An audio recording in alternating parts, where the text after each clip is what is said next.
Hello, everyone. Welcome back to the Franchise Frontier podcast. Here we explore the world of business ownership, unlocking the keys to success while uncovering common pitfalls to avoid. Today, we're excited to welcome Micah Burgess. Micah is the owner and GM of Heroes Lawn Care in Austin, Texas. Excited to have you on the show, so we can't wait to dive in. Let's get started. So, Micah, help us just kind of understand your journey into business ownership. A little about, just a little bit about you. Yeah, thanks, Dave. So I essentially started my business career in college, as many entrepreneurs do. But essentially started on the real estate side of things. So flipping houses. I was out in Lincoln, Nebraska, doing that.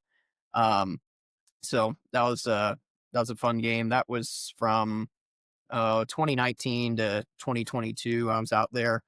Um, Doing that, and kind of as the market was shifting and interest rates were increasing and everything, I started switching more over from rental property to from flips to rentals. So from there, it turns out once things are rented out, there's not a whole lot to do. And I knew that mergers and acquisitions were something that I'm interested in. And so for me, I think starting a business from the ground up with a good support team of a franchise, and being able to understand every component of a business in order to be successful in that acquisitions and merger space is kind of my main goal there. And so something like Heroes kind of fit perfectly for what I was looking to do, understand every component, especially like local service businesses. There's a lot of moving parts there, and just learning how to deal with people and suppliers and customers and all that fun stuff. So that's kind of what led me to this road.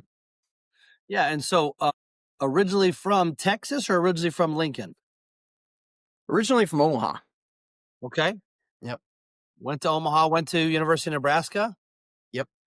I'm actually I'm sitting in Omaha right now as we speak, so I know it well. So got yourself back down to a little warmer climate. I can understand that draw as well. Well, good. So as you were talking about Heroes Lawn Care and a couple different brands, when you thought about that community centric portion of it, what was the one thing that jumped out that told you, if I am starting this business, how can I be sure to make a difference in that community space? What's the one thing that you've kind of thought about and said, this is what we're going to do different? Yeah, I think the main thing was customer service. I mean, in this industry, unfortunately, it's not hard to stand out from your competition, but really just going above and beyond for our customers and giving them a personal touch was one thing that we have a really good control over right now. And like I said, unfortunately, it's not hard to stand above the competition in this industry, but doing those little things and having that personal relationship with customers really just helps us stand above other people in the area that are doing lawn landscape stuff. Yeah, excellent.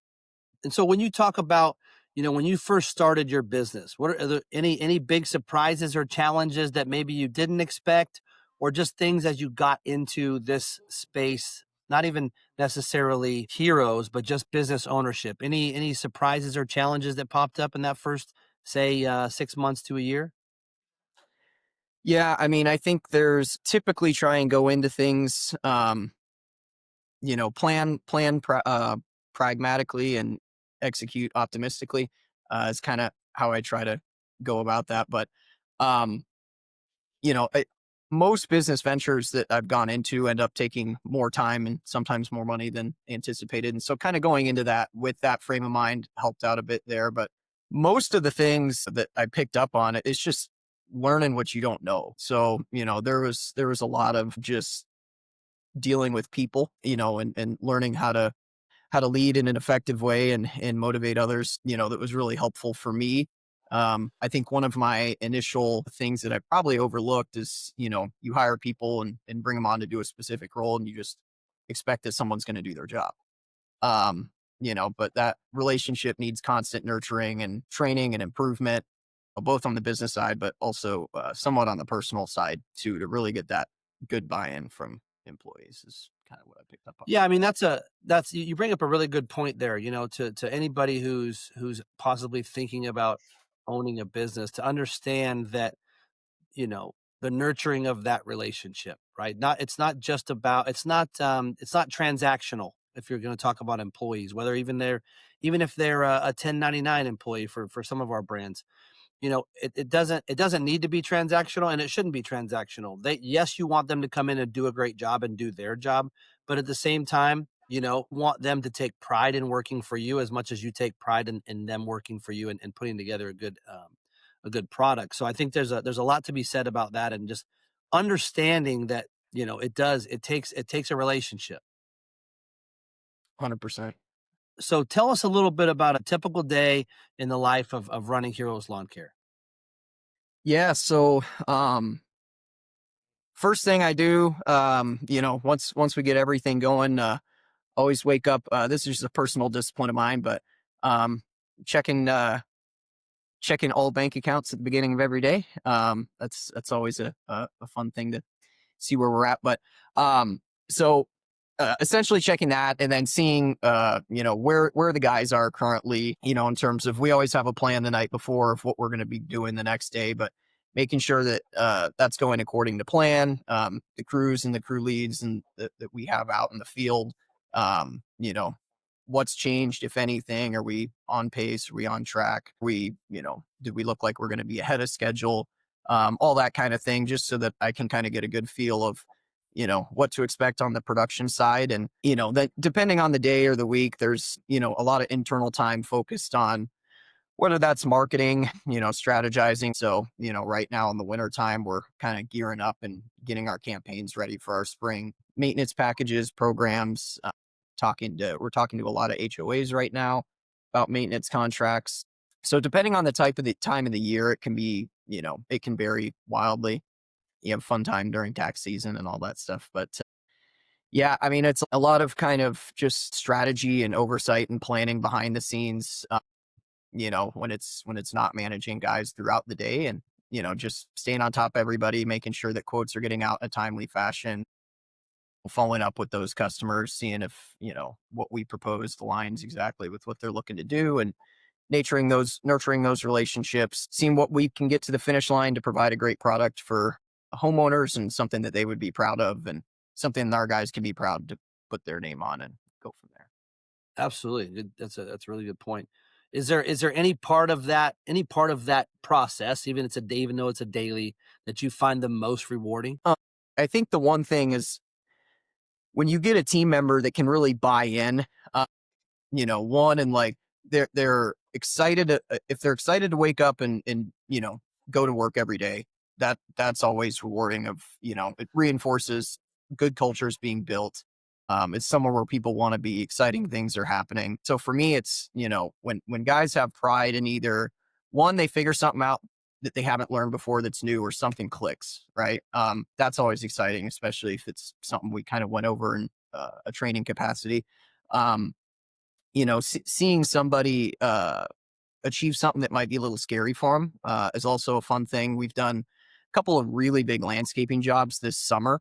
Um, and just seeing my production team being able to see the whole thing come together, and have, really good confidence. Some of the guys that are boots on the ground maybe have never done jobs quite to that size or had a cool end result like that. So seeing, kind of the pride in their work is exciting too. And then two, seeing them being encouraged and getting fired up with the reactions that they get from customers. Over delivered, provided awesome looking product. Landscape's very visual. Um, Mhm. you know, so if you can provide a really good product for somebody, just seeing the look on that customer's face, knowing that they're going to be able to enjoy it for the years and decades to come, those are kind of the two most rewarding things for me. Is just seeing other people happy, succeeding, getting more comfortable, and then customers on the back end satisfaction. That's our number one thing. Yeah, and to your point, oftentimes maybe the crew doesn't they don't have the vision of it yet. They don't visualize it yet, or they haven't done it to that capacity, so it seems very, like, overwhelming. But then as you piece it out and do it piece by piece, and create this great landscape or this great project, I think it's probably a really good thing, when everything is done or almost done, you pull up to the job site and you go, like, the guys can say, like, "We did that. Like, we did that." And so now they're excited about it, because, again, exactly to your point, there's really nothing better than when you have a homeowner's reaction to something that you said, "Hey, here's what we're going to do. Here's what we're going to provide," and then you execute even above and beyond that. Their ability to understand that and the gratitude that everyone feels in that regard is always great. Is there is there another portion, right, on the flip side, is there another portion of things, whether it be, could be any aspect of the business that kind of keeps you on your toes, or is the one thing you're always thinking about, each day or each night? Yeah, I mean, I think there's a lot of daily disciplines that stack on top of each other of just like, you know, tracking the same metrics every day, tracking the like doing the same mundane actions day over day over day that I from the most successful people that I've interacted and been around, consistency is the most important key. So I don't know if it's necessarily, one thing directionally here or there. There's some seasonal stuff that the our marketing plan is always shifting throughout the year depending on what we're, trying to go after and also just trying to get creative too with like how can we create offers that provide the best value to our customers as well, that have convert and aren't spammy and you know if we can provide a good level of free value to people just on our, public posts and social medias and all that stuff, trying to showcase what we are, why we stand above the rest of our competition. And so there's always an ongoing game with the, with the marketing side of things and how we can be creative and succeed there. But most of it's just, the daily disciplines of making sure all the boxes are checked. And there's a long list of things that, goes along with that. A lot of that is, operations focused. But those are the things that, just on a daily basis, just need to get done if you want to run something at a successful level. Now, do you find, I know you have to do this, but I wonder, is there a way that you put this in your brain where, you know, I know X amount of time during my day, I got to be working in the business, and then X amount of time on my day, I need to be working on the business. How do you kind of compartmentalize those two things?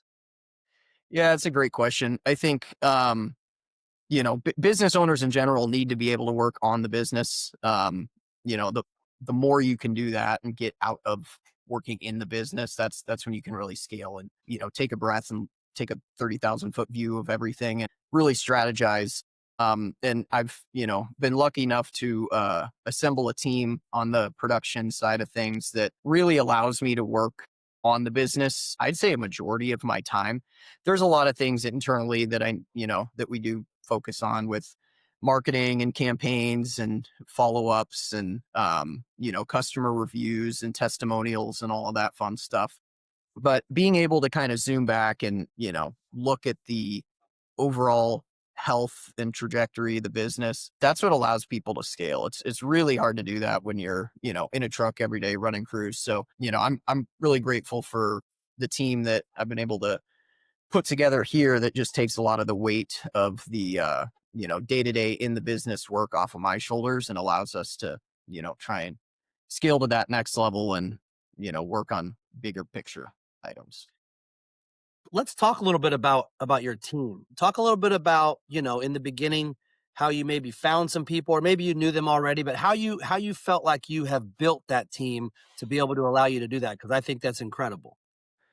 Yeah, so we've made a couple of big strategic shifts throughout our journey with Heroes here in Austin. And initially, the horsepower team helped me find my first couple of hires. One on the irrigation side, another one on the fertilizer side of things, and those guys were great for the time that we did end up having them. And so we started in December of 22. By April of 23, we were kind of dabbling with starting some of the landscape items because we had got people, we are going out and fixing irrigation systems and occasionally installing them, doing fertilizer and making people's grass look better. And we kind of saw the opportunity there for bigger enhancements. So it kind of started off with simple stuff like installing sod in someone's lawn. We get calls for somebody that would want fertilizer put down. We go out there and it's a dust bowl. It's like, well, fertilizing dirt's not going to help too much. So being able to do, and for us too, though, doing a sod install or adding some rock in somebody's yard or putting in plants. Those are for bigger ticket jobs than what we were doing at the time. And, from a cash flow perspective, that was super helpful for us at the beginning. So that was, one of the main pivots that we took initially. After it was a matter of single digit weeks of us implementing that the Heroes brand as a whole took on landscaping as a service that they offer as a brands. That was kind of exciting to see, just kind of being a pioneer of that service line. And from there, we ran that, pretty heavy through the first year, and in addition to the other service lines that we were running. And then in year two, we really started to get that dialed in with doing, bigger projects, full property transformations, instead of doing your $3,000 to $5,000 projects, being able to get into your, maybe 15 to 25,000, like really being able to provide a cool before and after, a good space for homeowners. And then this year we've kind of ventured more into the outdoor living spaces type of things. So, that would be your outdoor kitchens, your pergolas, your paver patios, your fire pit areas, like places where people can really spend a lot of time with their families and enjoy the space. And um, so that's been, really fun for us to play around with, on that side of of things, of just kind of opening up that service line. And it just there's a lot more opportunity on the table for us to help people and, improve our community here in Austin. And we've been able to do some really awesome projects this year. And that's been just really satisfying to see, and kind of know that that line of business kind of stemmed from just us going out and hustling and finding additional ways that we could help existing customers, and kind of growing that from there. Yeah, so as you grew those service lines and made that pivot, did that help you in finding that team? We were talking a little bit about your team and allowing you to work on the business. Talk a little bit about, like you said, finding that team. I know you said that you pivoted and did some other things, but just talk about in general finding that team and helping build out that team as you grew those service lines.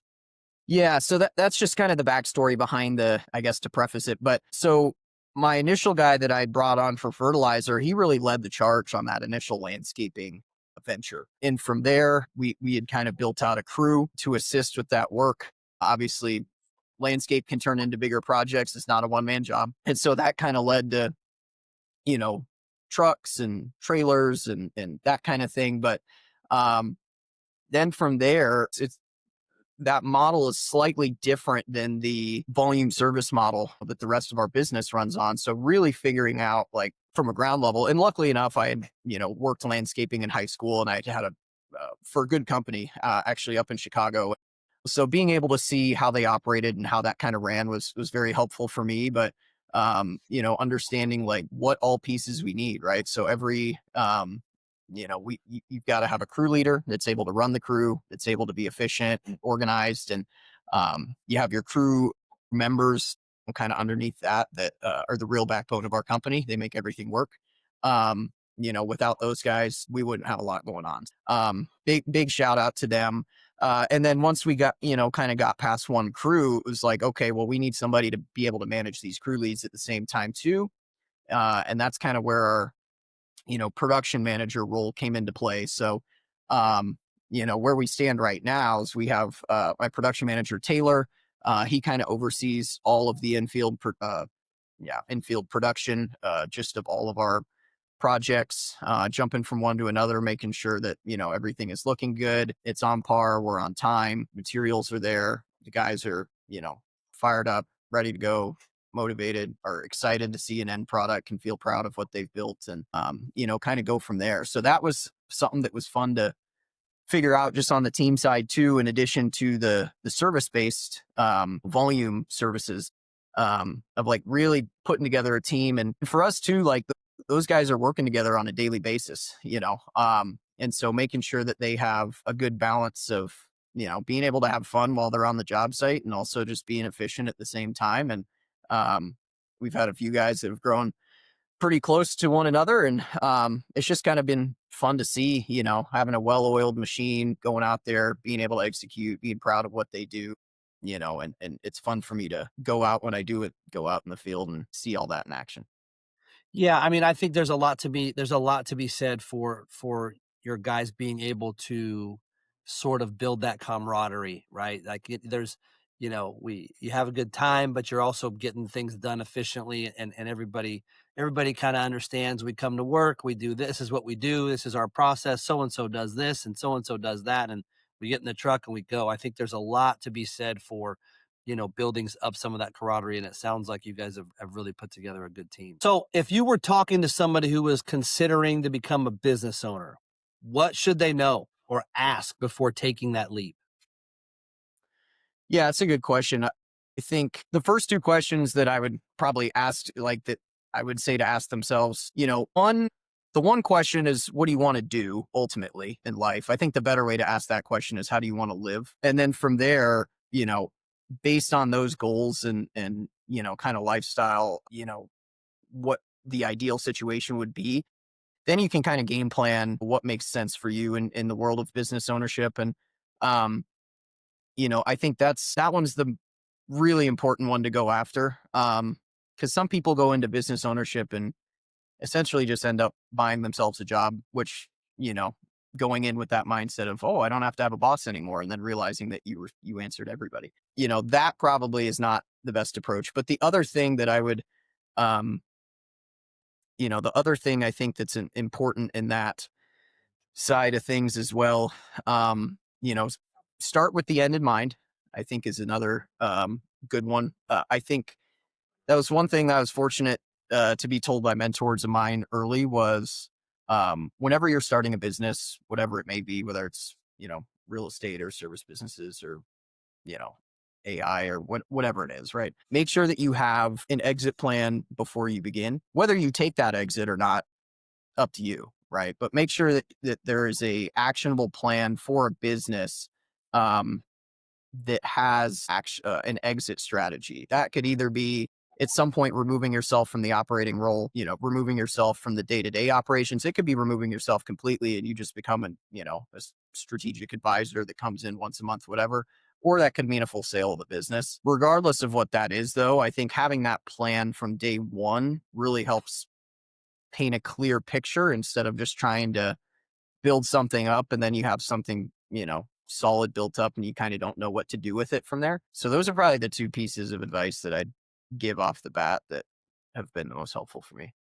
Yeah, you touch on a good point too, though, that exit strategy isn't always exiting the business, right? There's levels to that, what that exit is. Is that exit mean it's passed down to your kids someday? Or does that exit mean that it's, like you said, you become a strategic advisor? That's a really good insight into the real true definition of exit strategy is not necessarily an exit. It's just the end strategy. Where do you see yourself, or where do you see this business lending you able to get to?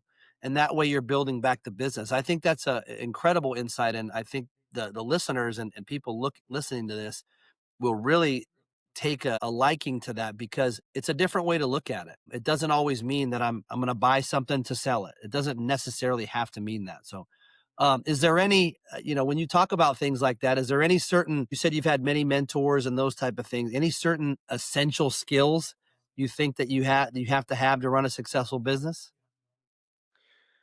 Skills, whether it's skills or traits, yes. I think you have to be disciplined. I mean, that's discipline and ambition, I think, go together there. But you've got to be daily disciplined in the daily focuses. That kind of applies to all aspects of life, whether it's health, wealth, or relationships. But I think being able to have the daily disciplines, do the mundane things that most people aren't willing to do every day, like that's what's going to lead to success over a long period of time. So for me, that's been the main focus there. And then, not comparing yourself to other people, compare yourself to yourself yesterday. There's plenty of shiny objects and Instagram people that you can go look and feel bad about yourself if you're looking at and you don't know the real story behind the scenes. So I think, discipline, ambition, like at the beginning of starting a business too, this is not like this is not a part-time gig. Like at least for me, this is, you can build the same business in 3 years that somebody else can do in 10. And that's what I kind of love about the franchise model too, of having some of that support too. But the more front end work that you can put into a business too, the shorter your trajectory to whatever exit strategy you may be, right? I think, and just kind of touching on that again, like I know guys in the construction industry and other industries that have very successful businesses that, they're pulling in seven figures a year to them, personal for themselves, and they can't get out, you know, and that's one of those things to where that's a situation you don't really want to necessarily end up in. Cause at some point, I think everybody has an aspiration of retiring, whatever that may mean for people. But I think that's really important. But ambition to go out and like go hustle, go figure it out, really having, thinking outside of the box is a big one. I think too, like you've got to be able to, well, think, be creative. Creativity is its own currency. I had a mentor that is in the commercial real estate space, and he built basically his entire career and portfolio just off of being creative and putting deals together in a creative way. And that same thing exists in business. That's how do you create good teams? How do you create solid marketing strategies? How do you create a customer journey or customer satisfaction that other companies aren't going to provide to homeowners? Creativity, I think, is a big aspect too. Those are probably the main three that I'd go after, though. Discipline, ambition, creativity, are among the few, I would say, most important traits for people that are going into business ownership for themselves. Yeah, incredible insight and good vision on that. You know, people are going to watch this and they're going to say that Micah looks like he's just fresh out of college, or obviously you're an old soul. I just wanted to ask quickly as I was thinking about that. Did you have some internal mentors in terms of people in your life, grandfather, father, whatever, that were entrepreneurial that kind of led you this way? Or is this something that kind of just came about and then you kind of took the reins of it? Yeah, that's a great question. So I've always been, and I think that was kind of drilled into me, but I've always been somewhat entrepreneurial of like, what can I go and do? Like even in middle school and high school, when other kids were sitting around during the summer playing video games, whatever it was, what can I go do to better improve myself? That started off for me with sports. Wrestling was my main one. So I was big wrestler in middle school and high school. Really just went 100% in there. I remember during, I think it was my sophomore, junior summer, I was working landscaping from 7 a.m. to 5. And then after that, I would go to two different club wrestling practices because there was a split between clubs at the time. So 7 to 5 was landscape work. And then I think it was like 6 to 7:30 and 7:30 to 9. Uh, I go out and hustle, and wrestling was the craft I was trying to get better at the time there. And then as I kind of got older in high school too, I started doing, like how can you go and, make a little bit of money on a weekend or a free day or whatever, mowing people's lawns or doing snow removal or, putting down grass for people, whatever it is. That was always something that was kind of instilled into me early. And, I think my dad was a great help and mentor for me in that aspect. When I was growing up, until I was about maybe 6 or 7, he was out working construction, pouring concrete. And at nighttime, him and my mom were building another business on the side. And so I'd see him come home with concrete on the boots, get showered up, go out, and, they were hustling to make it happen. And then I kind of got to see that arc.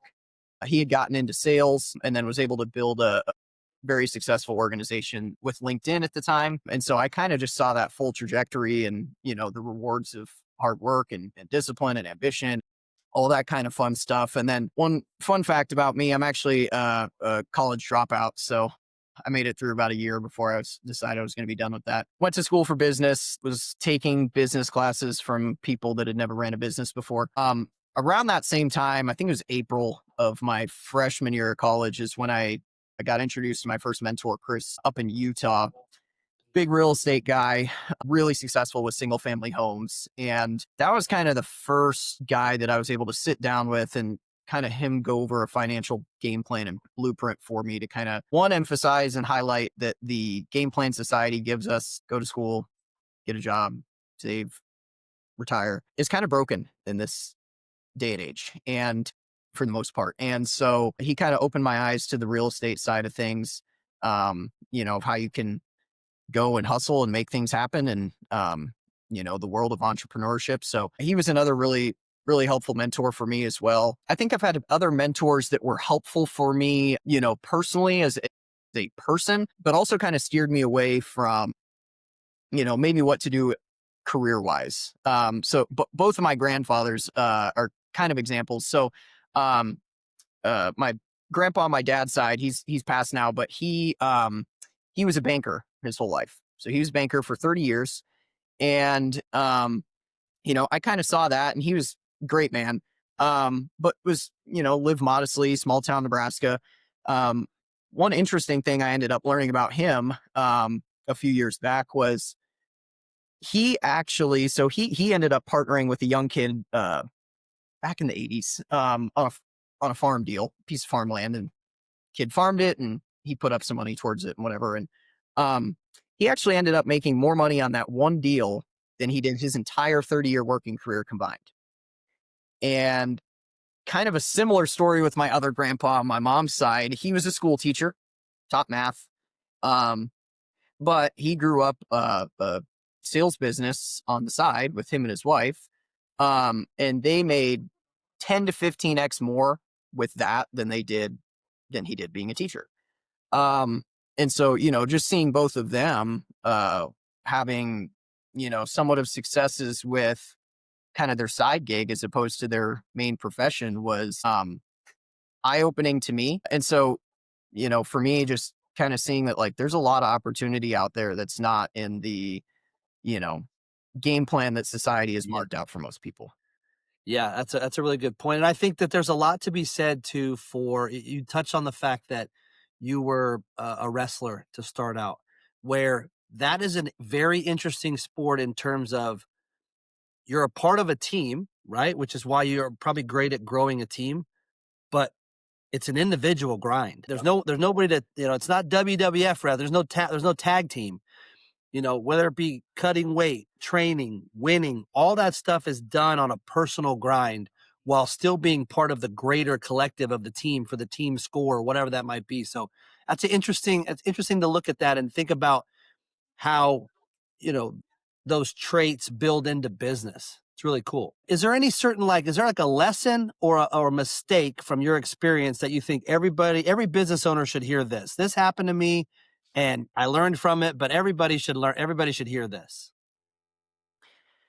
Yeah, I think it's going back to investing in people. I think there was, there's just throughout, the journey of this business, like initially, going in and bringing people in, we did not have great training manuals for specific roles. I felt like I was not providing the level of support, to certain roles in order for them to succeed at the highest level that they were able to. Um, and we've been able to put that together as we've continued to age here, but um that was one thing initially, and that was always one thing too, that like whenever I ran into one of those roadblocks I was like, oh man, because I always felt bad because I was like, I'm not putting it somebody in the best position to succeed. um so really investing time into training and resources that in turn help people to be able to optimize where they're at. One that just helps to build a good culture, in general of if people know the expectations of what they're to be doing every day and they have the resources and the tools to be able to do it and go execute at a high level, that is super important. And that's really what's kind of, built our culture in terms of, having a common goal in mind. In addition to having a common goal in mind, I guess, like being able to put people in positions where they can succeed um, has been massive for us. And I think that's probably, just the biggest one for me is just being able to put somebody in a spot where they can succeed, that they're going to be able to be proud of what they do. Their families are happy with where they're at. They see the potential of where we're going, of what we're growing into. That for me is huge for culture and also just buy-in in general. Yeah, it takes out that gray area a little bit. Providing them that roadmap is, hey, if you can do this at this level, you're going to be successful. What you do above and beyond that, it helps you grow as an individual. But I being able to provide someone that says, hey, you will be successful in our company if you do these things. I think that's incredible. So you talked earlier a little bit about exit plan, and we'll talk about exit strategy, but just let's talk briefly about your long-term vision. What's next? I know you are currently in in 2 territories in Austin? Is it more territory? Is it another acquisition? Talk to me through that, what you see for your vision. Yeah, for sure. So, our next benchmark here is partially based on financial, partially based on the team that we're able to grow. So the next big goal for us is getting to a 2 million a year EBITDA mark. So that basically what that looks like for us is 4 to 5 full crews running year long. And, for us really being able to get somewhere in the, $15 million valuation point is really what we're growing towards. That's where we want to be at. And then, as far as, you know, exit strategy, there's multiple options there. But, for me, I don't foresee, running the business forever. So being able to build the business up to a point where it's somewhat self-sustaining and I can bring in and train a solid GM to kind of run the show. That's kind of the big goal for Heroes. And, that's for me, that's kind of a small step in the path of mergers and acquisitions of, other businesses. So that's, for Heroes, that's the main thing that we've done there. And funny story out of that too. I actually ended up starting a AI automation agency a few months back due to a lot of the stuff that we were implementing on the hero side of things that were super valuable to our business. And so there's things that can kind of branch off there's a ton of value internally for it, and being able to bring that value to the marketplace too has been really exciting to see. But yeah, as far as Heroes goes, let's get up to 4 or 5 crews at the minimum. Um, and that's where things get really exciting for our team as well. Like we've been able to build a really good culture there, but being able to set targets, performance targets for people too, to where, hey, if we hit these goals, everybody else knows that they're going to be rewarded as well. Not just in terms of the pride that they can kind of take on their work, but financial too. If we have a really well oiled, successful operation going, it gives so many opportunities to everybody else, whether they want to move from a crew lead, all the way up to a production manager, or whether they're really good at what they do in their role and they want to stick to it. And if they can crush it, they can go and increase their salaries significantly for them and their families to have a better life. Like fantastic. So that's the long answer to a short question. No, no, that's great, and I think that you can definitely tell that it's been thought through, and it kind of goes in with what you've been talking about. One final question: now, if you were talking to somebody, or I'm sure you have friends that are this way, that everybody talks. I want to open my own business. I want to do my own thing. What's one little piece of advice that you would give them? Hey, if you have an interest in doing this, even if it's through franchising, what's something you would tell them? How would you help somebody take that leap? Yeah, I would say initially, regardless of what the business is, you need to have a plan. Most people have a wish. Um, so I would say like put together a plan on a piece of paper. Put together a plan on a napkin, right? Put some simple math together. What would it take to be able to do that, right? And starting with the beginning in mind, or starting with the end in mind, I think really helps that. If I have an end target of X, okay, how do I get there? If somebody wants to have, uh, you know, let's say the end goal is I want a business that can generate $1 million in gross revenue a year. Fantastic. Um, Practically speaking, how do we do that? How many customers would I need? How many phone calls would I have to have? What kind of work am I going to do to be able to get there?